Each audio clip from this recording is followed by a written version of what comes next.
Bonjour à tous et à tous, bienvenue dans le podcast La Sueur. Bonjour mon cher Rust. Salut Guillaume, comment va? Ça va très bien, en plus on a eu une très bonne nouvelle pour vous. Vous savez, on fait des concours de pronostics, ça se passe sur notre Discord, n'hésitez pas à y aller, le lien est dans la description. Chaque mois ou pour chaque gros combat, chaque mois pour les pay-per-view, c'est Venom qui régale, et quand il y a des gros combats, c'est des partenaires un petit peu différents. Là, vous avez été très bon parce que pour l'événement de Cyril la semaine dernière, on a 31 mecs qui sont ex aequo à la première place. Malheureusement, on n'a pas 31 lots à faire gagner, on n'en a que 3. Donc avec Polydomson, on a bien discuté, on s'est dit qui était le meilleur d'entre nous. L'homme le plus bon d'entre nous, c'était Rust. Donc Rust, c'est parti. Face à vous, il va choisir des chiffres au hasard entre 1 et 31 et qui seront transmis à notre équipe et à DFNS pour faire gagner les lots. Alors Rust, c'est parti. Alors déjà, le 3. Allez. Et le 1 et le 31. Donc le 3. Le 3, forcément le 11. Voilà. Et le 27. Et le 27 est parfait. C'est pas vraiment un tirage au sort, mais c'est ce qui se rapproche le plus dans nos compétences. Mais bon, donc voilà, 3, 11, 27. Et bien évidemment, quand les gens sont ex aequo, ils sont classés par ordre alphabétique. Donc voilà, n'hésitez pas à tenter votre chance pour l'UFC 264. Los pronosticos ouvrent dès lundi. Mais comment c'est possible qu'il y ait 31 personnes ex aequo? Je pense que déjà, mine de rien, il y a pas mal de gens dans nos pronostics, même nous. Moi, je sais que j'avais dit Cyril gagne par décision unanime. Toi aussi, je crois. Hein. Je crois aussi, ouais. Toi aussi. Non, j'avais dit KO 4e, je crois, ou 5e. KO 4e, ok. Et parce que pour les Fight Night, on fait que main et co-main event. Ah, bah c'est pour ça. Si on veut éviter les 150 000 ex aequo, je pense qu'il faudra faire toute la main card. À partir de maintenant, même pour les Fight Night, on fera toute la main card. Voilà, maintenant vous savez bien. Donc c'est parti. Rentrons dans le vif du sujet. Conor McGregor, Dustin Poirier, ça se rapproche. Et Dustin régale en interview. Dustin qui a dit, je cite, on t'a mis en mode avion devant le monde entier à Abu Dhabi. Il a dit ça à propos de Conor McGregor. Ce qui est factuel, hein. Ce qui est factuel, la punchline est assez géniale, hein, je dois l'avouer. Et donc ça, c'était après que Brett Okamoto, journaliste pour ESPN, lui posait la question, à quoi peux-tu t'attendre si Conor McGregor redevient en mode Conor McGregor un peu fou en conférence de presse et va essayer de rentrer dans ta tête. Et Dustin a justement dit qu'aujourd'hui, il était plus mature, il n'est plus ce jeune qui se laisse finalement torturer l'esprit par les critiques et que là, maintenant, en plus, qu'est-ce qu'il peut bien dire après ce qui s'est passé lors du deuxième combat. Rust, je te propose de lancer le générique. Soit.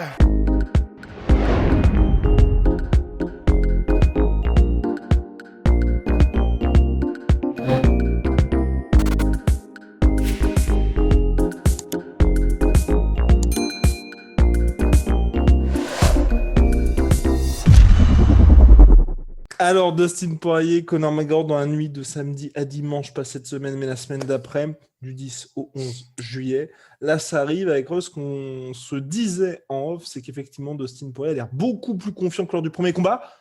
Il l'avait dit en post-fight interview du deuxième combat, qu'il était très stressé en entrant dans la cage, mais à partir du moment où il était dedans, il se sentait très bien. Là, pour le coup, il a la confiance d'être le premier homme à avoir mis KO Conor McGregor, et ça se sent. Oui, je pense que déjà, ce qu'on peut dire, c'est que vous pouvez vous fier, je pense, à l'analyse qu'on va faire là, parce que vous savez à quel point, je crois que ça a coupé, parce que vous savez à quel point on a été juste lors de cette même vidéo avec Conor lors du deuxième combat. On avait fait une vidéo Dustin est-il perdu, ou je sais plus comment on avait nommé la vidéo. Mais cela dit, on n'avait pas tort, parce que même Dustin a dit qu'il était perdu jusqu'à ce qu'il entre dans la cage. C'est vrai, Dustin a dit lui-même qu'il était perdu, mais il s'est trouvé que la fin des fins, c'est que Dustin a quand même dusté Conor McGregor. Ouais, parce que du coup, ça marche en anglais, mais pas tellement en français. Mais balayé, en fait, quoi. Mais oui, en fait, c'est vrai. Et pour revenir un petit peu dedans, il a l'air très confiant, mais d'un autre côté, c'est ce qu'on se disait en off, en fait, avant, c'est normal. Enfin, j'imagine, qu'est-ce que peut faire Conor McGregor pour entrer dans la tête de Dustin cette fois-ci, en fait? Parce que ça avait énormément de sens dans le combat précédent. Il l'avait mis KO comme il l'avait annoncé Mystic Mac en un round. Il l'avait annoncé, ça s'était fait. Il l'avait vraiment littéralement éteint sur un seul coup avec un espèce de crochet ou en plus, tu as même l'impression que c'est le coude qui touche. Enfin, tu te dis, voilà, à l'époque, on s'était dit, effectivement, c'est donc vrai, ce mec-là, s'il te touche, c'est terminé.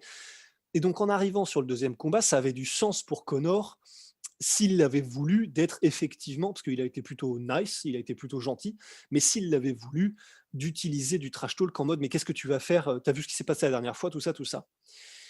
Là, effectivement, le problème, c'est que oui, on pourrait dire que Dustin est très, voire trop confiant, mais finalement, est-ce que c'est pas factuel que de dire, bah déjà, effectivement, il l'a mis en mode avion dans le deuxième combat, et effectivement, je crois que Dustin a raison.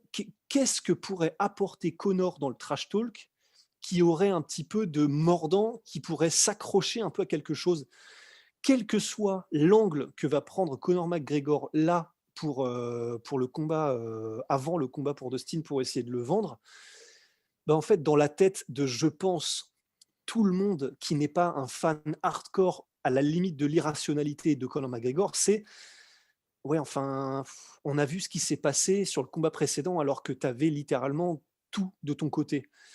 Donc en fait, bah, personnellement, j'en viens à me dire, bah oui, c'est un petit peu comme, comment dire, je vous conseille d'aller voir sur internet, vous tapez Bob Munden, Bob, B-O-B, Munden, M-U-N-D-E-N.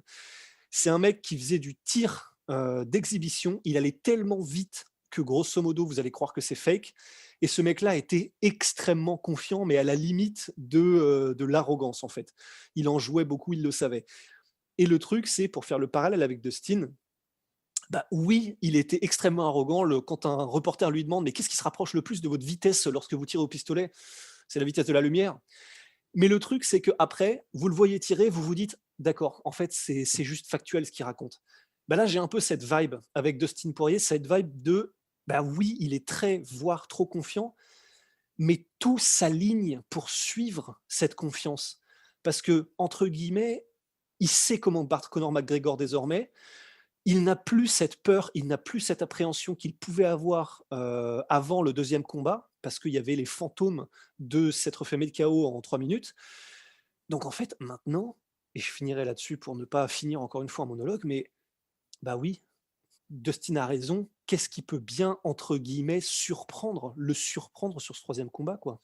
Et surtout qu'en plus, Conor McGregor, c'est vrai que là, dans ses tentatives de trash talking, hormis le No More Mr. Nice Guy, où c'est vrai que là, on retrouve un Conor McGregor qui est un petit peu plus taquin, le fait de dire, ouais, non, tu vas pas faire de takedown, c'est pas les vrais mecs qui font des takedowns, honnêtement, c'est exactement ce qui s'était passé, mais l'inverse de ce qui s'est passé contre Floyd Mayweather. Contre Floyd Mayweather, il était en mode, viens dans la cage, viens faire un vrai combat, et je vais te montrer ce que c'est que justement, quand tu as le droit d'avoir la lutte, quand tu as le droit d'avoir les kicks. Là, contre Dustin Poirier, maintenant, c'est montre que tu es un vrai gars et reste debout. Et c'est exactement ce qu'il avait dit aussi à Khabib Nurmagomedov après le premier combat. Faisons un combat tous les deux full striking. Je vais lui montrer ce que c'est qu'un vrai combat, justement. Mais sauf que le problème, c'est que là, pour le coup, c'est du MMA. Et c'est ce que Dustin Poirier a répondu. C'est du MMA, c'est un combat de MMA. Bah, tu as le droit de tout utiliser, d'utiliser tout ce que tu peux utiliser en fonction des arts martiaux. Donc franchement, je trouve que là, Conor McGregor, c'est vrai que c'est assez compliqué pour lui. Ce que je disais à Host aussi en off, j'imagine que vous avez vu le superbe trailer de l'UFC. On a d'un côté un Dustin Poirier qui est vraiment conquérant, qui veut finir à nouveau Conor McGregor. Et de l'autre côté, Conor McGregor qui est plus, j'ai envie de récupérer cette victoire. C'est le seul objectif. Et malgré toute la renommée que je peux avoir, tout l'argent que je peux avoir, il n'y a rien qui me rend plus heureux que de combattre dans la cage. Donc c'est vrai qu'il y a vraiment quelque chose de différent. Et Dustin Poirier qui lui répond, pas directement bien sûr, mais les fans savent, mes fans savent quand j'arrive, il y a de la violence, je suis un sale gars, si j'ai la moindre opportunité, je vais vous faire mal. Enfin, on a vraiment l'impression de deux gars qui vivent dans un monde parallèle et ça accentue finalement les critiques qui peuvent être faites à Conor McGregor ces derniers temps qui sont il vit dans un monde complètement différent, complètement parallèle par rapport à ce que vivent les combattants de MMA, qui est justement tous les jours, c'est vraiment hardcore. Les mecs en chient pour aller jusqu'à l'UFC, même jusqu'à une carrière professionnelle. D'un autre côté, Conor McGregor, c'est pas sa petite récréation de son monde de businessman dans lequel il est aujourd'hui. Ouais, c'est ça. on finit par avoir vraiment l'impression que Conor n'est presque plus à sa place, en fait. C'est très étrange. On a vraiment c'est un chien de guerre, Dustin Poirier. Il le sait, il l'a démontré, il n'a plus rien à prouver à personne. Tu sais ce que tu as quand Dustin Poirier arrive dans la cage. Tu as un mec qui s'entraîne, mais vraiment mais comme un yinche, qui arrive, qui a du cœur, qui lâche jamais rien. Il arrive, enfin vraiment, ces combats ce sont des guerres à chaque fois, des guerres d'attrition. On sait exactement ce qu'on a avec Dustin Poirier. Et on le sait parce que on l'a régulièrement, et pour ne pas dire à chaque combat, depuis des années en fait. Depuis, encore plus depuis sa montée où il a vraiment trouvé son groove, sa montée en lightweight. Tandis qu'effectivement, avec Conor, c'est ce qui a fait que c'est devenu Conor McGregor, mais c'est ce qui fait aujourd'hui qu'on a l'impression qu'il tombe de son piédestal et que la magie n'opère plus. C'est que c'est un combattant qui se repose tellement sur des réglages extrêmement fins pour que la magie opère, pour que sa touche de la mort se mette en place. Il faut être à un pic athlétique, physique, mental, il faut que toutes les variables soient littéralement montées au top pour que la magie opère. Quand ça arrive, vous avez un José Aldo qui se fait éteindre en 13 secondes. C'est historique. Mais le problème, c'est qu'effectivement, alors que ce soit ce que disait Fernand, c'est-à-dire, et ce que tu dis aussi, c'est-à-dire, il n'est plus vraiment dans le même monde, parce que depuis qu'il est centaines de millionnaires, forcément, tu n'as plus les mêmes impératifs, tu n'as plus la même faim, tu n'as plus la même niaque. Donc que ce soit ça ou autre chose, que ce soit peut-être le fait aussi que, comme disait Tyson, il y a qu'un certain nombre d'années où tu peux maintenir un régime d'entraînement ultra hardcore et draconien. Mais quelle que soit la raison, là, ce qu'on voit, c'est effectivement un Conor qui a l'air de ne plus vraiment être à sa place. Et c'est vrai que, voilà, c'est compliqué de se lancer dans une analyse lexicale, une analyse du vocabulaire, une analyse un petit peu non-verbale et tout, parce qu'on a montré que c'était chaud et que c'est bon, clairement, voilà, on peut se tromper facilement. Mais c'est l'impression que ça donne. C'est vraiment l'impression que ça donne que là, lui-même sait au fond de lui que c'est difficile de montrer un visage aussi conquérant et de l'assumer et d'en être aussi assuré quand tu sais que derrière, ça peut ne plus marcher, quoi. En même temps, là, c'est très compliqué pour Conor McGregor parce qu'il s'est fait battre dans son propre domaine, il s'est fait finir en MMA. Donc c'est vrai que là, je suis vraiment très curieux d'avoir j'espère en tout cas qu'il accordera une interview avant la conférence de presse, parce que c'est vrai que les interviews qui sont un petit peu long forme. Quelqu'un vient de mourir au-dessus. Alors, parce qu'une interview long format, ça permet vraiment de savoir un peu ce qui se passe dans son état d'esprit avant le combat. Et là, même d'avoir en dehors du trash talking, parce que c'est vrai que que ce soit contre Cowboy Cerrone ou contre Dustin Poirier dans les conférences de presse et même dans tout ce qui se passait, il était très respectueux. Il me disait, bon, samedi soir, vous allez avoir un gros combat, ça va se terminer rapidement parce que je sais ce que je peux faire. Là, pour le coup, je sais vraiment pas ce qu'il peut dire, à moins de dire, il y a quelques années, j'arrivais à faire des trucs de dingue et là, je suis revenu à ça. En dehors de ça, ça me paraît très compliqué. Et puis surtout, c'est vrai que, personnellement, pour Conor McGregor, moi, je trouve que, tu vois, ce que Dustin Poirier a dit dans l'interview d'ESPN, ça montre quand même que Dustin Poirier se prépare quand même à ce combat-là hyper sérieusement, parce qu'il dit, Conor McGregor aujourd'hui, il est richissime, il n'a pas besoin de combattre. Et donc là, on a quelqu'un qui va se battre pour son respect, pour le respect en général, et pour garder sa place au sein de la catégorie lightweight. Donc il s'attend quand même à un mec qui va arriver, je ne vais pas dire mort de faim, mais extrêmement dangereux. Donc quand tu vois ça, tu te dis, bon, Dustin, il est prêt quand même. Ouais, c'est ça en fait. Le problème, c'est que s'il y avait un espoir pour les fans de Conor McGregor, c'était effectivement que cette fois-ci, Dustin prenne le truc par-dessus la jambe. Mais le problème, c'est que ça ressemble pas du tout au bonhomme en fait. Donc, et c'est vrai en fait, je pense qu'on ne peut que rejoindre Dustin sur cette analyse. Parce que c'est déjà, premièrement, c'est vrai qu'on a vu, quoi qu'on dise de Conor McGregor, que lorsqu'il est revenu contre Nate Diaz, vraiment, je pense que même les plus grands détracteurs de Conor ne pourront pas lui enlever que c'était quand même vraiment stylé de vouloir revenir après s'être fait terminer par littéralement fatigue et le mec a été complètement dépassé. Première chose qu'il dit, je veux la revanche dans les mêmes conditions exactement, et donc avec un Nate Diaz avec un full camp d'entraînement. On peut pas lui retirer quand même qu'il a une mentalité que je pense personne n'a sur cette planète, en fait, Conor McGregor. Et c'est vrai que c'est pour ça, et je trouve que c'est vraiment intelligent de la part de Dustin, que malgré tout, même s'il sait qu'il a clairement l'avantage désormais, psychologiquement, tout comme techniquement ou tout ce qu'on veut, de vraiment prendre Conor au sérieux, parce que effectivement, visiblement, Conor prend très au sérieux son image auprès de tout le monde, en fait, que ce soit le public, que ce soit les autres combattants, que ce soit lui-même, parce que je pense que c'est à propos, et c'est tout d'abord par rapport à lui-même, Conor, qui fait tout ça, pour se prouver pour montrer ben, effectivement, même si je pense, et on le verra, ben non, on a fait les pronos déjà. On a fait les pronostics. Mais ils Voilà. sortiront le podcast, Rust. Oui, c'est pour ça. Mais dans les pronos, même si je vois Dustin gagner, effectivement, je suis très curieux malgré tout de voir quel Conor on a. Voilà, affaire à suivre le 10 juillet prochain. En tout cas, c'est vrai qu'on en a pour l'instant. Il a accordé juste une seule interview. C'était assez bref. C'était un média irlandais, si je ne m'abuse, où justement, il disait qu'il s'entraînait énormément et qu'il était très, très, bien évidemment, très confiant pour la revanche. Ouais. En tout cas, affaire à suivre, mais ça va être particulièrement intéressant. Et puis Dustin Poirier, ouais, qui affiche clairement ses ambitions. Je vous invite à aller voir l'interview de Brett Okamoto d'ESPN MMA que lui a accordé Dustin Poirier. Et franchement, c'est vrai que c'est dingue de voir Enfin, je veux dire, il sait clairement d'où il est parti. Il sait ce qu'il apporte aujourd'hui.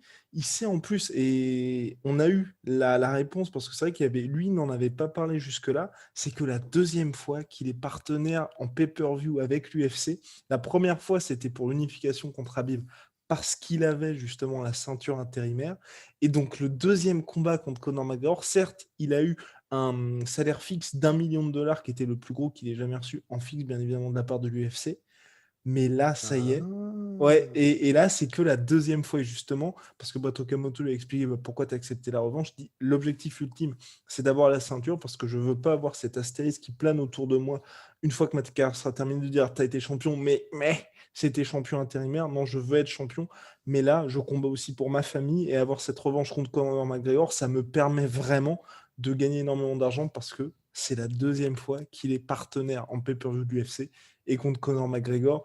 Premier combat, il a fait 1 600 000. 1 600 000, c'est ni plus ni moins que la deuxième performance de toute l'histoire de l'UFC. Non, mais vraiment, rendez-vous compte. Là, je pense pas que ça va faire 2,4 millions, mais je pense 2 millions à mon avis. Ouf, ah ouais, tu penses? Bah, attends, il a fait un... Parce que, bon, regardez tous les anciens podcasts. Les anciens podcasts, Rost et moi, on était, ça nous fait chier ce combat, ça sert à rien. Et c'est vrai que, bon, mine de rien, il n'y avait pas la même excitation que d'autres combats, Ned Diaz, Conor McGregor, Conor Khabib ou Conor Eddie Alvarez, par exemple. Il a fait 1,6 million avec ce combat-là.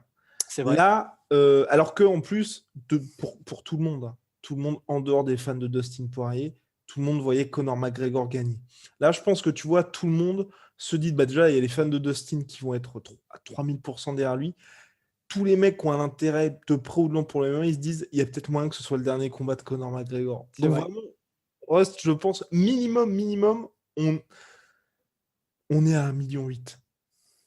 Non, c'est vrai, c'est possible. En fait, c'est pour ça. C'est ce que tu avais dit déjà très très tôt. Je me souviens, il y a plusieurs mois déjà. S'il choisit cet angle-là de dire c'est probablement mon dernier combat, là, il va tout exploser. Et c'est vrai. Et comme on l'avait dit, je crois aussi il y a quelques mois, il fait désormais partie de ces gens, Conor McGregor, où littéralement, comme il y a eu déjà, il les a déjà créés, c'est dans l'histoire, c'est déjà dans nos mémoires, ces moments de magie, et ben en fait, à jamais, il y a une partie de notre cerveau qui se dira, ça peut revenir. Il y a cette magie-là qui peut revenir, donc il peut se passer un truc de fou, puisqu'il l'a déjà fait. Donc c'est vrai que ces deux arguments-là, l'un dans l'autre, font que oui, non, tu as raison, ce sera probablement quelque chose d'encore énormissime, quoi. Et c'est ce qu'il a dit d'ailleurs dans la vidéo aussi de l'UFC. Il dit, j'entre dans la cage pour créer de la magie, pour créer des moments qui sont exceptionnels. Et donc là, bien évidemment... Qui a dit ça, Dustin ou Conor? Conor McGregor. Conor McGregor, et justement, on revoyait tout ça highlight. Et ça, c'est un point, on n'a pas parlé jusque-là.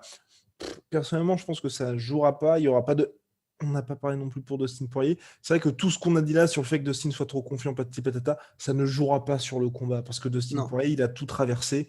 Aujourd'hui, à part peut-être des petites erreurs de game plan, des erreurs de game plan dans le sens où on se rend compte que c'est pas le bon game plan qu'il a eu par exemple contre Khabib, mais c'est pas quelqu'un qui va avoir dans ce Dustin Poirier lightweight aujourd'hui, une énorme faillite psychologique qui fait que ça va mal se passer pour lui. Ce qu'on disait avec Ross, c'est que même s'il se fait finir au premier round, je pense que jusqu'à ce qu'il se fasse finir, il sera dans le combat.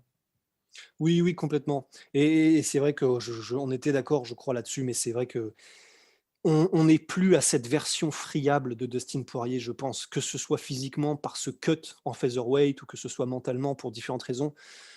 Là, maintenant, ça y est, maintenant, Dustin, il a tout connu, il est passé par tout, il sait ce qu'il vaut, il sait qui il est, il sait qui il a battu, il sait ce qu'il fait.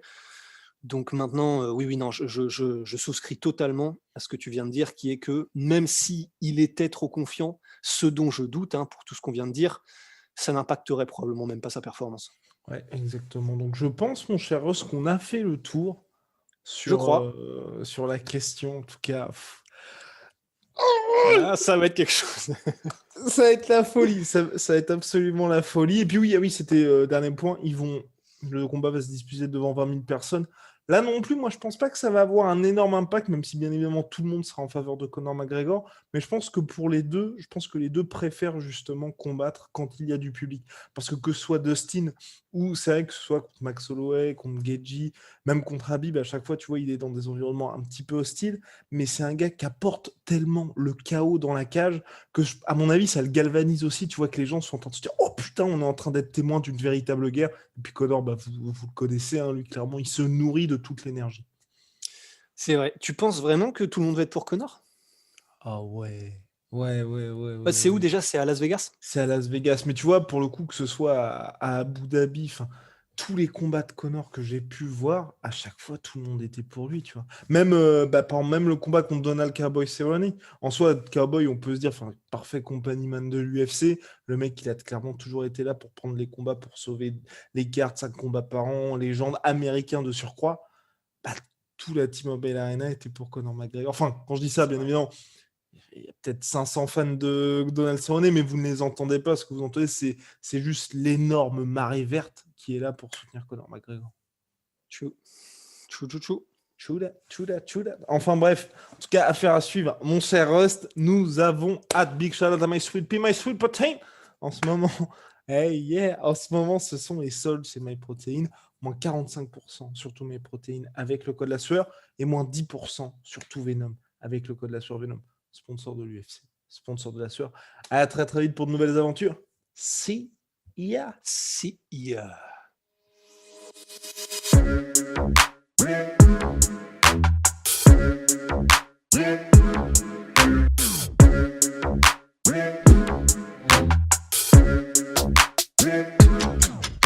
I'm fucking coming for you!